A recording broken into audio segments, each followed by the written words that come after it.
বুকের উপরে হাত বাঁধার হাদিস জয়ীফ জিদ্দান হলে মহিলাদেরকে বুকের উপর হাত বাঁধতে বলা হয় কেন? হায় হায় হায়, কোথায় পুরুষ আর কোথায় কি মহিলা? মহিলাদের বুকের উপরে আল্লাহ ইজ্জতের একটা বিশাল অমীয় সুদ আমাদের মায়ের বুকে দান করেছেন। অতএব সেটা মা বুকের উপরে হাত বাঁধবেন, এটা তার লজ্জা ঢাকার একটা বড় চমৎকার বিষয়, ঠিক কিনা? আর একটা পুরুষ, নবীজি বলছেন আমার উম্মত চেনার উপায় তার নাভির নিচে যে হাত বাঁধবে। নগদ মিথ্যে।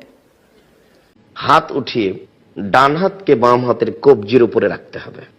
অবশ্য বাহুর উপরে বাহু রাখা যায় সহিহ হাদিস, কিন্তু কবজির উপরে কবজি রাখারও একাধিক সহিহ হাদিস। এরপরে হাত দুটি বুকের উপরে রাখতে হবে। নাভির নিচে হাত বাঁধার 4টি হাদিস আছে, একটিও সহিহ নয়। এই জন্য আমরা এখানে আপনাদের কাছে একটা জোরালো অনুরোধ রাখবো, যেটা সহিহ সেটাই পালন করার চেষ্টা করি, আল্লাহ কবুল করুন। মানুষে বলে যে তিনি বলেছেন যখন তোমরা নামাজ পড়বে নাভির নিচে হাত বাঁধবে। আবু দাউদে একটা হাদিস আছে, আবু দাউদ খণ্ড নম্বর 1 বুক অফ সালা, বলা হয়েছে নবীজি নামাজের সময় নাভির নিচে হাত বাঁধতেন। তবে এটা জয়ীফ হাদিস। ঠিক এর পরের হাদিসটাই বলছে, যেটা সহিহ হাদিস, যে নবীজি হাত বাঁধতেন নাভির উপরে। আরো সহিহ হাদিস আছে সহিহ ইবনে খুজাইমা, যেটা বলছে নবীজি হাত বাঁধতেন বুকের উপরে।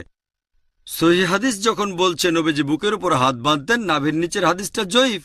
তাহলে নামাজ পড়ার সঠিক নিয়ম বুকের উপর হাত বাঁধা।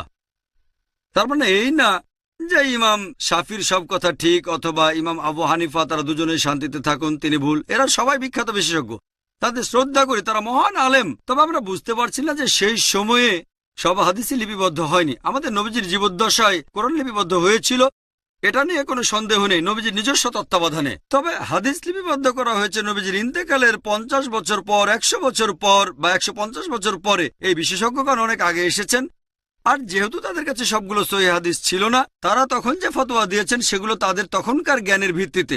আমি বলবো না ইমাম আবু হানিফা রাদিয়াল্লাহু আনহু ভুল করেছেন, আমি বলবো এই সহিহ হাদিসটা ওনার কাছে পৌঁছায়নি। হতে পারে যে জয়ীফ হাদিসটা তার কাছে পৌঁছেছিল, আর সেজন্য তিনি বলেছেন হাত বাঁধবে নাভির নিচে। সহিহ হাদিস হয়তো ইমাম শাফির কাছে পৌঁছেছিল, তিনি বললেন হাত বাঁধবে বুকের উপরে।